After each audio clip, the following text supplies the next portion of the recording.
qui va à l'encontre des services attendus par nos administrés. Que s'est-il passé? De mépris à l'égard des personnes résidant en milieu rural. Si la Poste en avait la latitude. Comment en est-on arrivé là? Nous regrettons la démarche de la Poste par le manque de concertation avec les habitants et les élus des autres communes de notre vallée. Dans le département de l'Isère, au cœur de la région Auvergne-Rhône-Alpes, les communes, les maires, les habitants grondent.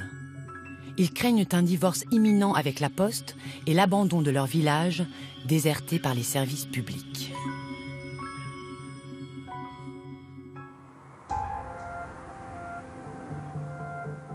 L'Auvergne-Rhône-Alpes est la région témoin que nous avons choisie pour comprendre et analyser le bras de fer entre la Poste et les territoires.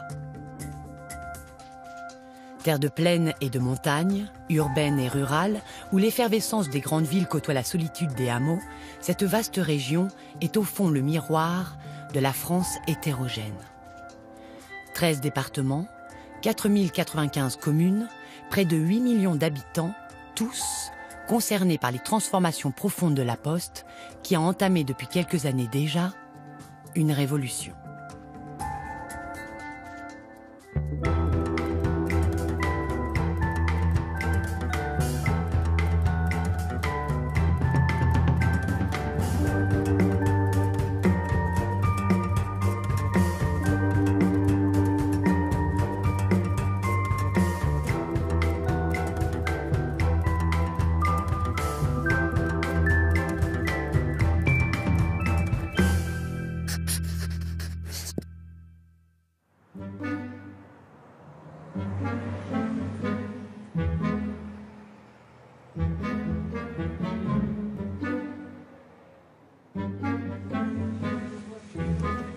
La Poste est au cœur de la vie des Français depuis près de 5 siècles.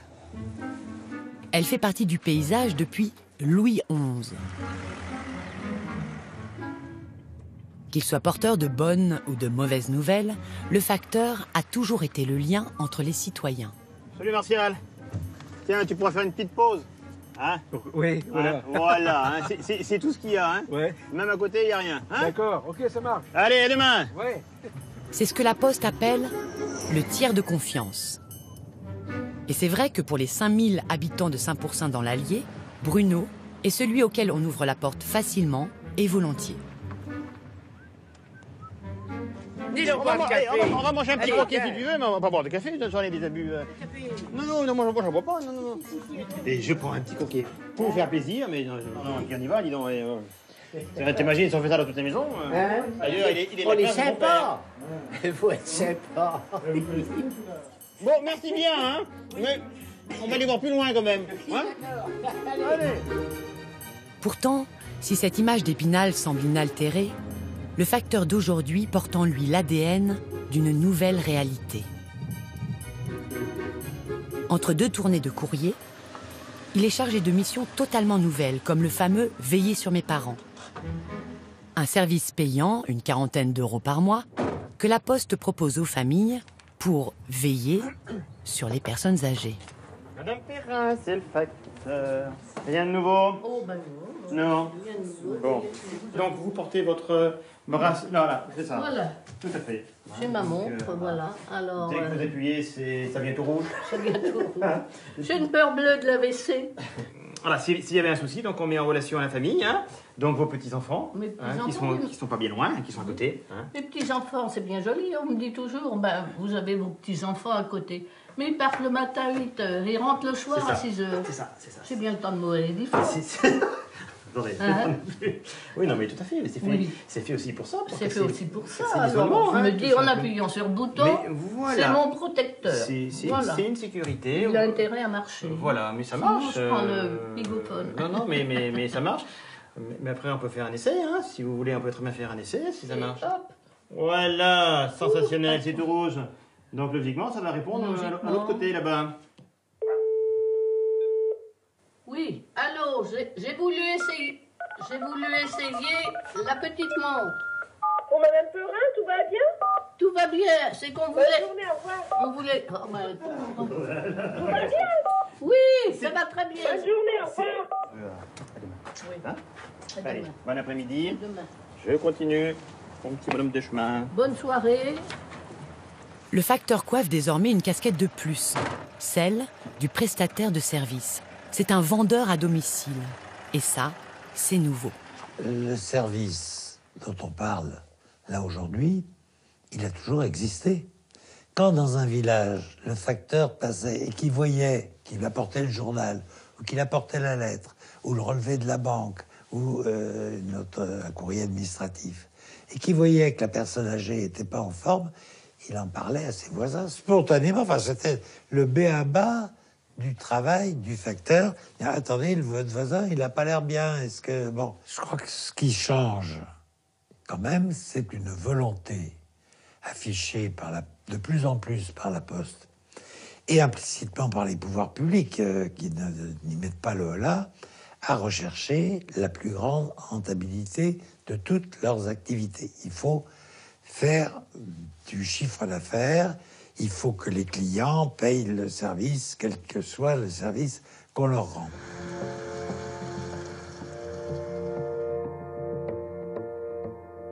Donc au niveau des veillées sur mes parents, n'hésitez pas à en parler à vos clients qui pourraient être intéressés. Il n'y a pas d'informations des commerciaux là, du coup, pour veiller sur mes parents? Non, simplement. Il y a des promos là. Ouais. L'objectif a doublé cette année. Hein. Et on a 11 000 € à faire. Hein. Voilà. Donc il va falloir mettre les bouchées doubles et surtout et faire en sorte de faire mieux que l'année dernière. Hein. Voilà. Et bien c'est parti.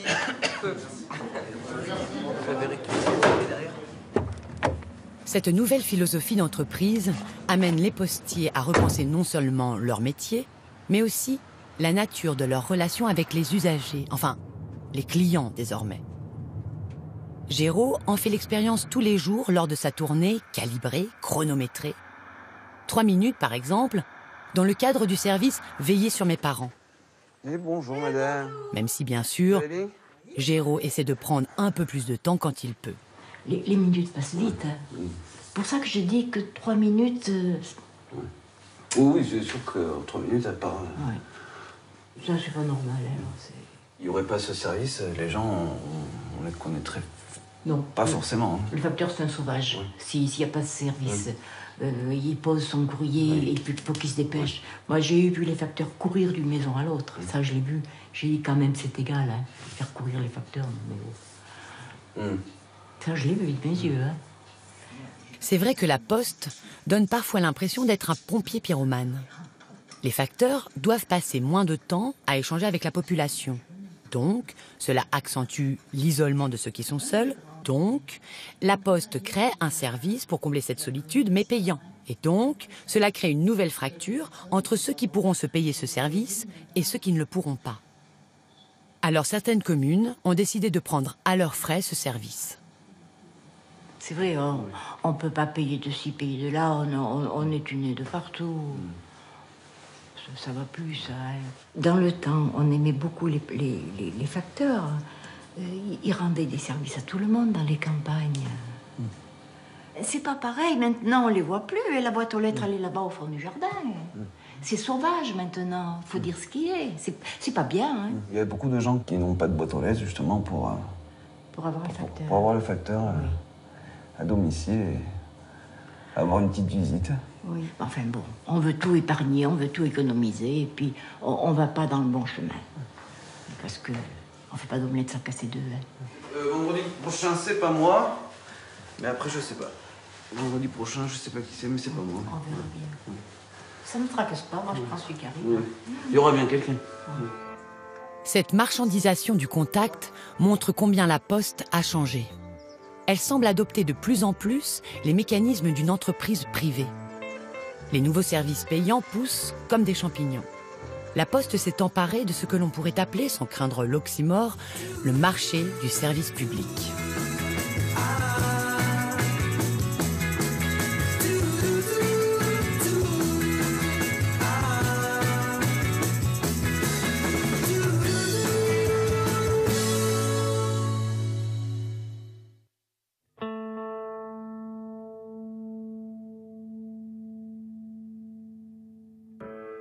En 2010, La Poste est devenue société anonyme. Première étape, disent certains, vers la privatisation, même si 100% de ses capitaux viennent du public, c'est-à-dire de l'État et de la Caisse des dépôts. Elle doit désormais assurer par elle-même les conditions de sa rentabilité, comme une entreprise classique, mais avec une contrainte supplémentaire, l'obligation d'assurer ses missions de service public. Une cohabitation, à première vue paradoxale, mais la Poste doit faire avec, dans un monde en pleine mutation. Pour comprendre le nouveau paysage de la Poste, il faut parler peut-être avant tout de l'évolution de la société. Alors l'évolution de la société, juste 2 chiffres, 85% des foyers ont maintenant Internet à domicile, les moins de 40 ans passent plus de temps sur Internet qu'à la télé, donc on voit qu'il y a des tendances lourdes et à mon sens irréversibles, qui font que de toute façon l'entreprise Poste, le groupe La Poste, devait s'adapter. Tout service public doit en permanence s'adapter à l'évolution des besoins d'un côté, des technologies de l'autre. C'est inhérent à la définition même du service public, ces fameux 3 principes, égalité, continuité et adaptabilité. Le pari de La Poste, c'est de réussir ce défi d'adaptation dans un contexte d'autant plus difficile pour elle que son métier historique est en perte de vitesse depuis des années. Jusqu'à pas si longtemps que ça, dans le chiffre d'affaires du groupe, c'était 50% le courrier. Or, le courrier, ça descend de façon vertigineuse. Donc, il y a ce besoin d'évolution de la Poste qui est incontournable pour répondre aux besoins du client. Et c'est une nécessité. Et après, quand même, il y a aussi une réalité économique. En moins de 10 ans, c'est vrai, le nombre de plis distribués a chuté de près de 40%. Environ 500 millions d'euros de chiffre d'affaires en moins par an. C'est ce déclin du courrier qui est souvent présenté par les responsables de la Poste comme la principale cause de toutes ces transformations internes. C'est le grand argument qu'emploie un certain nombre de responsables disant « mais le volume du courrier décline, il faut diminuer, réduire le service de plus en plus puisqu'il y a de moins en moins de besoins. » On oublie souvent de dire que si le courrier diminue, le courrier papier diminue, le commerce électronique se développe. Et donc, aujourd'hui, on peut dire que globalement, la diminution du courrier papier est compensée par l'augmentation des colis qui nécessitent le même maillage du territoire. Les formes changent, les outils changent, mais le besoin lui-même, fondamentalement, il reste le même. Il y a néanmoins une autre donnée économique à prendre en compte. La France est l'un des pays les plus hétérogènes d'Europe dans la répartition de sa population sur le territoire, avec des zones très peuplées et d'autres quasiment inhabitées. En clair, cela veut dire que la Poste doit distribuer la presse, le courrier, les colis, partout, à chaque citoyen, où qu'il se trouve, même quand il se trouve loin de tout.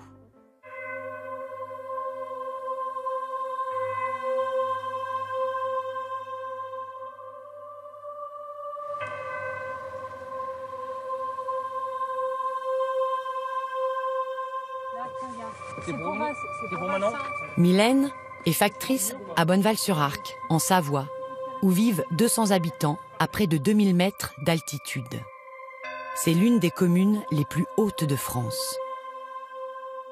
C'est une tournée qui me ressemble bien. Voilà. Après, il faut aimer la neige, il faut aimer marcher, il faut aimer l'imprévu. Et puis ça me ressemble. Donc tant que je peux le faire, je le fais. Voilà. Je vais dire, l'hiver, moi je pars, je ne sais jamais à quelle heure je peux rentrer. J'ai toujours un sac avec moi, au cas où je reste bloqué là-haut. D'une heure à l'autre, tout peut changer en montagne. Il ne faut pas avoir peur de partir et puis de rester bloqué là-haut. Voilà.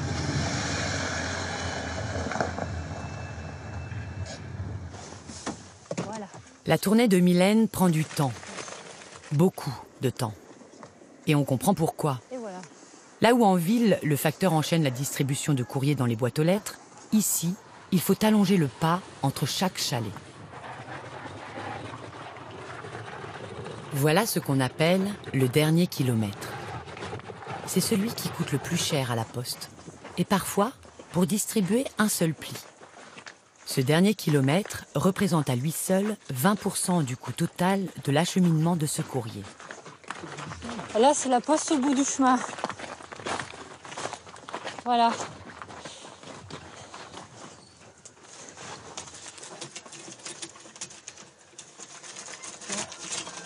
Hop là.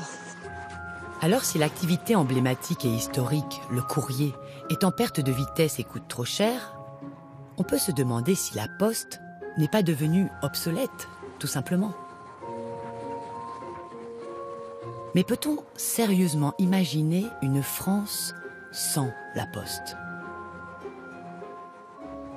La poste est le dernier service public avec des relations humaines quotidiennes.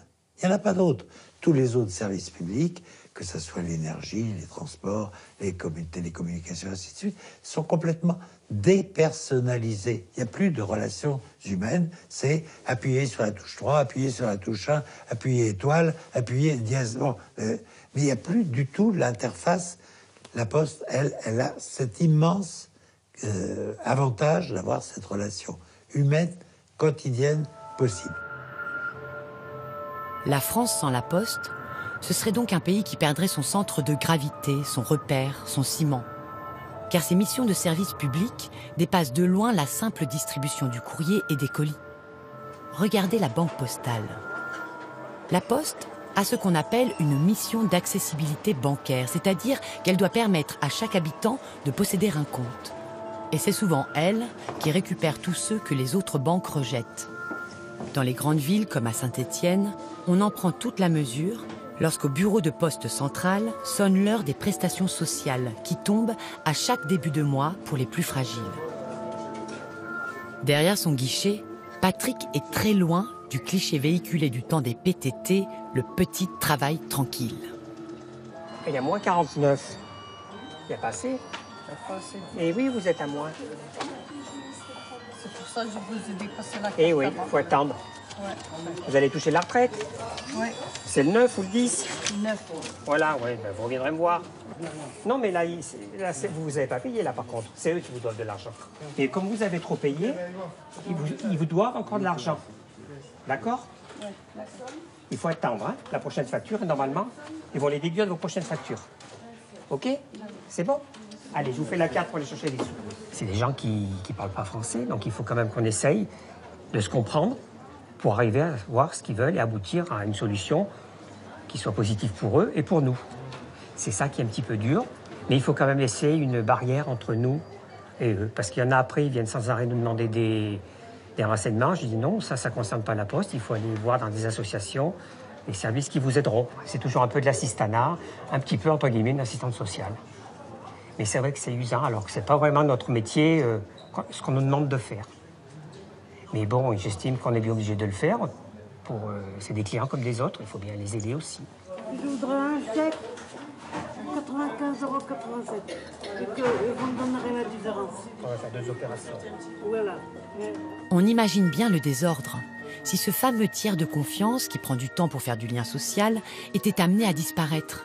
Si les conseillers comme Patrick étaient remplacés par des automates ou par la banque en ligne à des fins de rentabilité et d'adaptation. Il y a donc des limites à ne pas franchir si la Poste veut rester la Poste, ce grand service public. Mais tout cela est plus facile à dire qu'à faire. Car en zone urbaine, les clients font la queue au guichet, c'est la ruée vers les bureaux. Mais en zone rurale, comme dans la commune de Charavine en Isère, eh bien c'est une autre histoire, une autre cadence.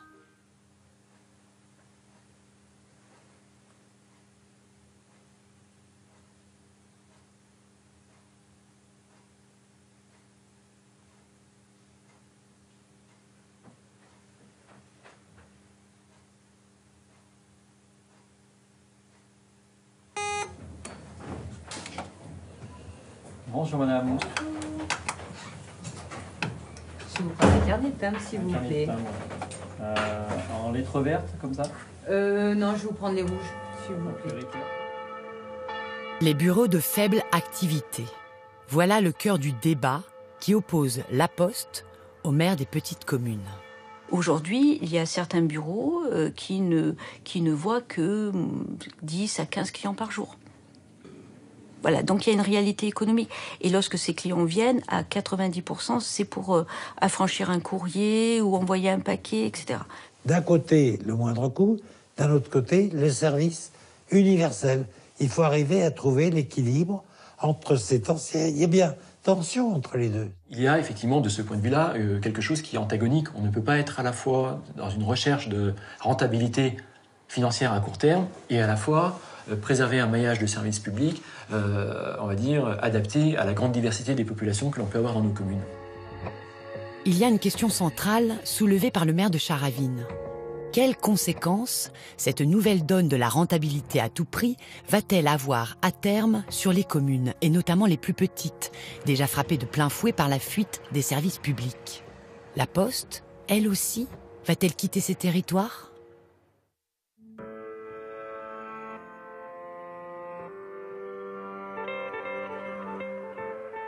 Légalement, la Poste ne peut pas déserter, car elle a l'obligation d'être facilement et rapidement accessible pour 90% des habitants, en moins de 20 minutes en voiture ou à moins de 5 km. On appelle ça la mission d'aménagement du territoire. Dans les faits, elle doit maintenir au moins 17 000 points de contact à travers le pays. Mais le diable est dans les détails, et en l'occurrence dans les mots « point de contact ». C'est là-dessus que la Poste joue, pour rationaliser et rentabiliser son implantation dans le pays sans jamais se désengager, du moins en apparence. Donc il y a le bureau de poste classique tel qu'on peut, on peut le connaître. Il y a des bureaux de poste où nous avons des experts patrimoniaux, les experts en conseil bancaire ou les experts en conseiller pro qui sont présents. Nous avons aussi des agences postales communales, nous avons des relais postes commerçants, nous avons des maisons de services publics, nous avons des facteurs guichetiers, et toutes ces nouvelles formes de présence de la Poste répondent à un seul besoin, qui est le besoin client. Regardons de plus près comment concrètement cette nouvelle présence postale prend forme dans notre région témoin, l'Auvergne-Rhône-Alpes. Voici le village de la Pacaudière, un petit millier d'habitants. Et voilà son bureau de poste, pardon, son point de contact. Ici, la Poste a pris l'apparence de la MSAP, la maison de service au public, la bien nommée. Et voilà Angélique, la postière couteau suisse. Les 2 grands et je vous donne les 2 autres, les 3 autres. Merci monsieur, bonne journée. Je vous demande 1 minute. Ici c'est simple, elle fait tout. Vous pouvez suivre sur internet, comme d'habitude, avec ce numéro. La mise de chèque, j'ai pas lu le signer. Ça serait peut-être bien de prendre un rendez-vous pour faire le point, les comptes.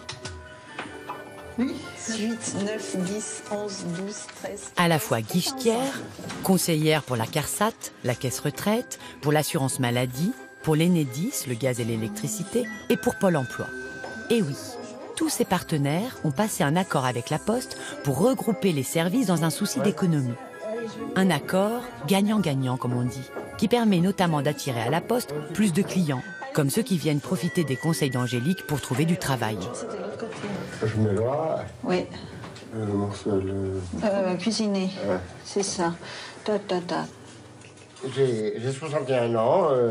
J'ai pas le droit à la retraite encore. Il faut que je travaille encore un peu. Ouais. Et là, je cherche du boulot sur la Savoie, sur la Haute-Savoie.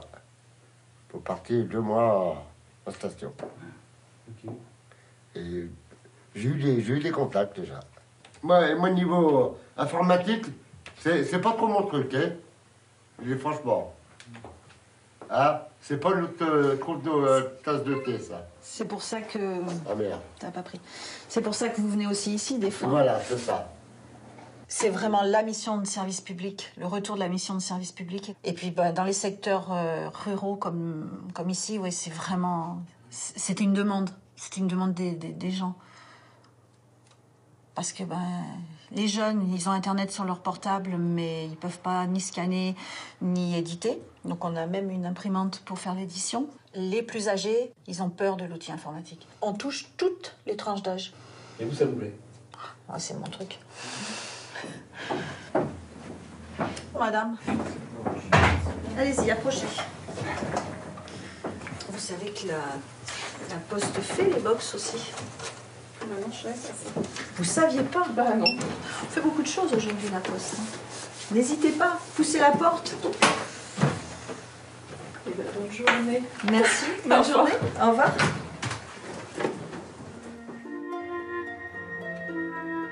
La maison de service au public, c'est une solution qui semble en effet bien adaptée aux problématiques rencontrées sur les territoires. Mais pourquoi ne pas l'avoir généralisée? Eh bien, parce qu'il y a des villages où la fréquentation du bureau est pour le coup vraiment trop faible. Alors la Poste essaye d'autres formules pour que chaque commune trouve chaussure à son pied en fonction de sa taille et de son activité.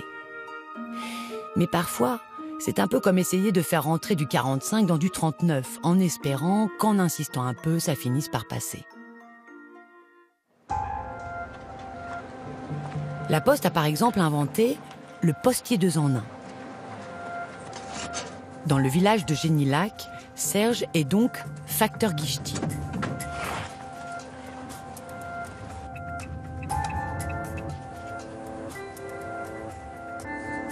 Oh bah t'en as de la chance, le chat. Bien. Facteur le matin, guichetier l'après-midi. Allez, 2,40 s'il vous plaît. Et voilà, le recommandé. Le colis pour la bibliothèque. Médiathèque. Vous aussi? Merci. Moi, je pense que c'est une formule qui est adaptée à ce type de commune, comme à toutes les communes de cette taille, où il y a eu un bureau qui, malheureusement, a été restreint au niveau horaire, où ils ont diminué le temps de présence, ou passé un bureau qui, au départ, fonctionnait à plein temps, avec un conseiller financier qui était sur place, avec, bon, petit à petit, la clientèle s'échappant un petit peu à droite et à gauche, ou dans les grands centres, le bureau a perdu de sa grosse activité qu'il avait initialement. Ceci dit, il mérite quand même de vivre et de rester ouvert. Serait-ce que pour la clientèle de proximité qu'il faut respecter, c'est un lien social qu'il faut conserver. Et ils essayent de rédimer un peu sur les emplois, ils suppriment un peu pas mal de facteurs. Comme je pense, il n'y a pas qu'à Génilac. À Saint-Romain, les collections de Saint-Romain, ils ont supprimé carrément la Poste. Ils sont obligés de venir ici pour...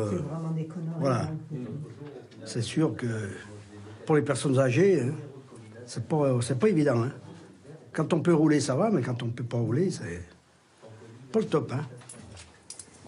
Et voici pour vous. Et merci beaucoup. Eh ben, vous voyez, ça valait le coup de venir. Hein. Allez, au revoir. Allez, bon après-midi, monsieur.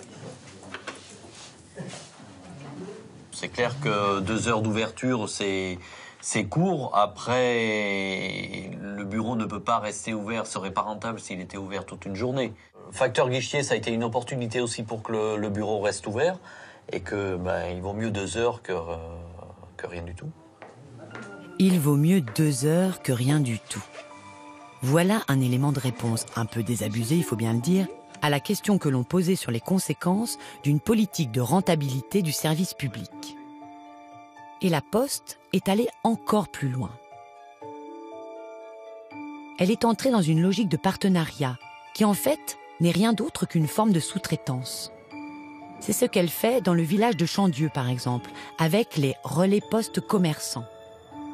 Au premier abord, c'est vrai que s'il n'y avait pas l'emblème de la Poste, on pourrait se méprendre. Concrètement, la Poste verse un dédommagement fixe aux commerçants à hauteur de 300 € par mois. Et en échange, celui-ci assure 90% des services d'un bureau de poste classique entre les yaourts, les légumes et le jambon. Alors ce bâtiment a été construit à la fin des années 70 pour accueillir donc les services de la Poste à l'époque et des PTT, parce qu'il y avait aussi une cabine téléphonique à l'extérieur, où on demandait le 22 Asnières. Et donc après, la Poste a évolué, ça a été un bureau de poste jusqu'en 2014. Mais la Poste a décidé de fermer le bureau de poste de Chandieu. Et moi, je voulais maintenir les bureaux de poste. C'est là qu'il y a eu justement l'idée de travailler et de créer ce nouveau service de proximité à Chandieu. On est ouvert de 8h à 19h30. Du mardi au dimanche, 6 jours sur 7. Donc même le dimanche matin, il peut y avoir les services de la Poste à Chandieu grâce à Comptoir de Campagne. Donc je pense que les clients sont contents de ça. Même si on n'a pas l'ensemble des services de la Poste, on en a quand même une grande partie. Et avec des amplitudes horaires plus adaptées à des personnes qui travaillent dans la semaine. Oui, on a l'amplitude horaire est plus large, bien sûr, ça j'avais oublié. Mais à la fin, on arrivait à avoir un créneau horaire, je crois que c'était 14 heures par semaine. Enfin, donc vous avez qu'à fermer complètement d'ailleurs. J'étais un peu en désaccord avec la Poste. Hein. Si vous voulez qu'un commerce fonctionne, ou une entreprise fonctionne, si vous réduisez vos horaires d'ouverture, forcément, vous aurez moins de clients. Alors là, on était dans ce sens-là avec la Poste. Enfin, c'est ce qu'ils font partout en campagne. Hein. Voilà. Mais bon. Lorsque les maires n'acceptent pas d'opter pour le relais commerçant, la Poste leur fait la plupart du temps une autre proposition, l'agence postale communale. En échange de 1 000 € par mois, la Poste demande à la mairie de prendre en charge toute l'organisation du service postal, les horaires d'ouverture du bureau, le salaire de l'employé communal derrière le guichet, et la mairie doit même fournir les locaux, alors que la Poste, du temps des bureaux classiques, devait payer un loyer à la ville. Oui, ouais. Bonjour. Mais alors, quel intérêt pour le maire ? Est-ce que je peux te rappeler dans un petit moment? Oui. Merci Laurence, à tout de suite. J'ai vu arriver 3 personnes de Grenoble pour me parler de la Poste. Donc j'ai rapidement compris qu'ils étaient venus pour m'expliquer qu'à terme, ma Poste allait fermer. On a discuté, je dis bon, dites-moi quand est-ce que la Poste va fermer. Et là, on m'a dit assez rapidement. Donc se présentaient devant nous 2 solutions, soit l'agence postale communale, soit le relais postal. Donc ils nous ont expliqué quelles étaient les deux fonctions de ces structures. Nous en avons discuté avec le conseil municipal et d'un commun accord, nous avons pris la décision de pencher pour l'agence postale communale. Le relais postal, il faut savoir que c'est chez un commerçant, donc il faut d'une part trouver le commerçant. Et puis je pense que certaines personnes auraient été plus réticentes à aller faire ces opérations-là dans un commerce. Désormais, sur l'ensemble du territoire national, ces nouvelles formes de présence postale représentent plus de la moitié des points de contact.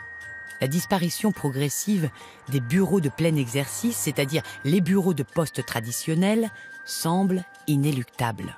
Pourtant, certains élus locaux, comme le maire de Charavine, réussissent à tenir tête à la Poste en refusant ces transformations. Cela signifie-t-il donc que lorsque les maires le souhaitent, ils peuvent dire non, tout simplement ? Je ne vais surtout pas jeter la pierre à mes collègues qui, à un moment donné, ont été placés dans une situation de devoir accepter telle proposition de la Poste. Formellement, nous avons le droit de nous opposer et de dire non, nous ne voulons pas d'agence postale communale, nous voulons un bureau de poste. Donc, formellement, la commune, elle est censée pouvoir continuer à avoir son mot à dire. Sauf que derrière, après la Poste, elle nous dit oui, mais désolé, monsieur le maire, mais dans ces conditions-là, pour nous, économiquement, pour la Poste, ce n'est plus possible. Donc, votre bureau de poste, vous le gardez. Et vous le gardez avec des horaires de moins en moins importants. Et au bout du bout, la Poste peut descendre jusqu'à 12 heures. 12 heures, c'est-à-dire 2 heures par jour. Et les élus vivent ça comme une forme de chantage. Dans les villages d'Isère, autour de Charavine et dans tout le département, des collectifs se sont créés pour soutenir les maires qui font de la résistance et engager à leur côté le bras de fer avec la Poste.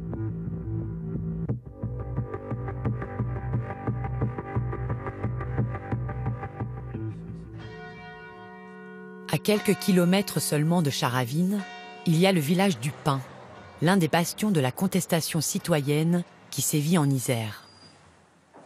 Claude Rouge est membre du collectif qui tient tête à la Poste.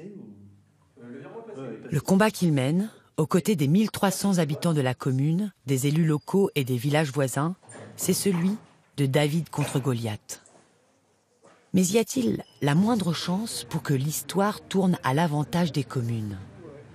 En 2005, quand la Poste a annoncé qu'elle allait réduire de manière drastique les horaires, passer de 18h30 d'ouverture à 8h, avec 9h-11h sur 4 matinées, et le mercredi fermé. C'est-à-dire que c'était évident que ça allait complètement anéantir la fréquentation du bureau. chaque fois qu'il y a dans une commune quelque chose qui ferme, que ce soit un commerce, que ce soit la poste, que ce soit un service public, automatiquement, les gens hésitent à venir dans ce village-là. Donc on est obligé quand même de créer des services, d'avoir des commerces pour garder la population et augmenter les populations. Quelqu'un qui doit partir poster son courrier ou retirer son argent à 2 km va faire ses courses à 2 km. Il s'y arrête, donc du coup les commerces locaux, évidemment, vont décliner. Le moyen de fermer les bureaux de poste, parce qu'on ne peut pas rien laisser, hein, voilà, ça ferait la révolution partout, et ben, c'est de faire des ersatz de bureaux de poste, qui sont d'abord des agences postales communales et des relais postes commerçants, financés pendant quelques années par la Poste, et que ce soit 9 ans ou 18 ans, le problème il n'est pas là, un jour ou l'autre on sait que ces financements ne seront plus là. Et seules les communes qui auront les moyens et la volonté politique d'avoir un service postal l'auront. Et ça, c'est contraire avec la notion du service public. Le scénario catastrophe redouté par Claude Rouge est-il fondé? Y a-t-il une garantie absolue du maintien de la présence postale telle qu'elle est aujourd'hui, quelle qu'en soit la forme? Le maillage est obligatoire de par la loi. Mais ce qu'a fait une loi un jour peut être changé par une loi demain. Donc c'est pas une garantie absolue pour le long terme. Donc il faut être vigilant en la matière, parce que c'est quand même très facile de voter une nouvelle loi. Le Parlement n'arrête pas de voter des nouvelles lois. Donc vigilance déjà en la matière quant à cette garantie telle qu'elle existe. Mais alors, quelle est réellement la marge de manœuvre pour les habitants et les élus de proximité? Là où nous avons une chance quand même de pouvoir rebondir, c'est que nous pouvons faire le pari qu'une partie très importante de la population demeure attachée à la réalité communale et à ce qu'elle peut représenter comme vie commune, comme capacité à maîtriser un peu, on va dire, son cadre de vie, et qu'il y a ici peut-être les ressorts d'une contre-offensive quelque part, voilà, mais qui ne s'appliquera pas forcément que sur la Poste, qui serait beaucoup plus large, qui serait, on va dire, une forme de réappropriation par les habitants remobilisés de ce qui fait leur cadre de vie, alors qu'ils peuvent aujourd'hui en droit s'en sentir complètement dépossédés, parce que tout ça s'éloigne de plus en plus d'eux. Alors les habitants, emmenés par le collectif départemental d'Isère, se sont mobilisés à Virieu pour protester contre les menaces de fermeture des bureaux de poste. 70 personnes, venues des villages alentours mais aussi de Grenoble, pour tenter de changer autant que possible le cours de l'histoire. Aujourd'hui, nous sommes ici en présence d'un enterrement de première classe. Oui, j'ai bien dit un enterrement. La Poste dit qu'elle réorganise ses bureaux de poste. Non, elle les désorganise pour provoquer des baisses de fréquentation et justifier ainsi leur fermeture. Et vous, les usagers, vous, les élus, vous, les syndicalistes, vous, les commerçants, vous avez notre soutien total.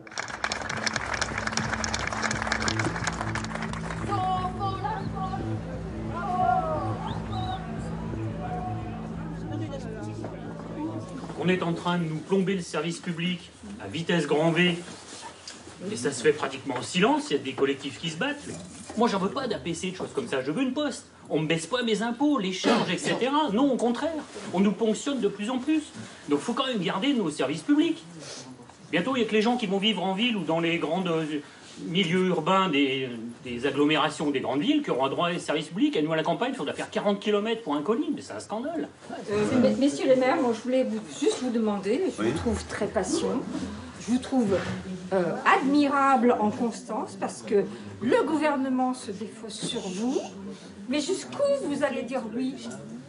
Parce que ce serait bien quand même effectivement que les maires réagissent un peu en disant ça suffit de nous traiter comme des gens qui doivent tout faire, ça suffit de nous maltraiter et de maltraiter notre population. C'est eux qui nous élisent. C'est ça qu'il faut que vous imaginez bien, que si vous ne faites pas réagir un peu vos tripes en disant on en a assez de voir que nous sommes les vaches à lait et que nos citoyens doivent supporter ces choses-là. Ce sont vos mandats qui sont en jeu, messieurs. On va dire que sur le fond, je serai entièrement d'accord avec vous, mais imaginez que demain, nous, on ne bouge pas et que la Poste, elle ferme. où est-ce que les gens iront. Donc on essaye, dans les moyens qui nous sont donnés, et on sait qu'il y en a qui nous prennent pour des dieux parce qu'on est maire, hein, mais si on a toujours quelqu'un en dessus, hein, on a toujours quelqu'un dessus, et ce qui fait qu'à des moments donnés, on ne peut plus dire non, parce qu'on doit rendre un service auprès de nos administrés. À quel prix ? À quel prix, oui, mais voilà, c'est le problème, c'est que tant que, on va dire, la tête du gouvernement ne pense pas comme vous, eh ben, on n'avancera pas. Il faudrait que ça fasse vraiment une grosse boule de neige pour dire d'être... Mais s'il faut toujours être en train de crier et gueuler pour avoir rien, qu'est-ce qu'on fait? On se décourage un peu. Alors on fait notre boulot de proximité au maximum. La preuve, on est là aujourd'hui, tant mieux, on a été nombreux. Mais voilà quoi, après, bon, s'il faut se battre et crier tout le temps pour pas avoir de résultats, à un moment, on est aussi... Voilà quoi. Des maires pris en étau entre devoir de résistance et devoir d'assurer malgré tout l'accès pour la population aux services publics. Quel avenir pour la survie des petites communes? Comment tout cela finira-t-il? Là, il faut bien trouver des solutions adaptées au terrain. Pas forcément disant aux maires, débrouillez-vous, payez, organisez quelque chose, mais en mettant autour de la table tous les représentants de tous les services publics qui peuvent jouer un rôle dans ce maintien du lien social et de la cohésion sociale et territoriale. Il y a un endroit où le dialogue semble encore possible et où des solutions, parfois, se dessinent. Cet endroit, c'est la commission départementale de présence postale territoriale. Dans le département de l'Ardèche, c'est au sein de la préfecture de Privas que les représentants locaux de la Poste, des collectivités locales et de l'État se réunissent au sein de la commission. C'est là, autour de cette table, que naissent les solutions alternatives aux bureaux de poste classiques comme la maison de service au public ou le facteur guichetier. Je veux simplement rappeler que c'est un équilibre permanent qu'on est en train de devoir gérer entre le souci de rester présent dans les territoires, mais en même temps en préservant un équilibre économique qui est nécessaire pour assurer la pérennité de l'organisation. Je suis très attaché à ce qu'il y ait un engagement sur le socle de bureaux maintenus dans les territoires, ce que j'appelle des bureaux de plein exercice. Mais bon, après, j'entends la difficulté entre une réalité économique et une réalité de territoire. Moi, je suis élu de territoire, clairement. Ici, les débats sont nourris et la voix des petites communes est peut-être un peu plus audible. C'est en tout cas la mission qui incombe à François Jacquard, conseiller régional, porte-voix des élus de territoire. On ne peut pas nier qu'il y a une dématérialisation, qu'il y a aujourd'hui moins de courriers qu'il y en avait précédemment, que les gens fréquentent moins les bureaux de poste. Le problème, c'est qu'on l'a vécu d'abord sur une situation défensive, alors qu'on aurait pu le voir sur des nouveaux projets. Mais ça nécessitait une autre définition de la politique postale et une autre volonté de la part de l'État. Voilà, moi, mon choix, c'est de participer pour pouvoir porter un certain nombre de choses, et y compris essayer de me faire entendre des représentants de l'État. Certains font le choix de ne pas être dans ces commissions en considérant que on met la main dans le cambouis et que c'est pas très propre. Moi, je considère qu'à un moment donné, ma responsabilité d'élu pour défendre le territoire, c'est de porter un certain nombre de questions. Je pense qu'il faut une nouvelle loi postale. Une nouvelle loi postale qui redonne un certain nombre de missions de service public pour éviter que l'on puisse avoir demain une poste à plusieurs vitesses, notamment dans les services qui seront rendus par le facteur. Alors demain, y aura-t-il un service public à plusieurs vitesses ? Une poste pour ceux qui ont les moyens, pour la jeunesse connectée, pour les grands centres urbains et tant pis pour les autres ? Qui pourrait imaginer cela ? Est-ce que cette évolution va continuer? Tout va dépendre de l'évolution du trafic. Mais on ne peut pas faire autrement que d'adapter notre offre. Parce que sinon, je pense que nous perdrions encore plus de clients. Et au sein même de la Poste, comment les facteurs, les guichetiers, les managers, les conseillers vont-ils réussir à trouver leur place entre mission de service public et rentabilité? Et à quel prix ?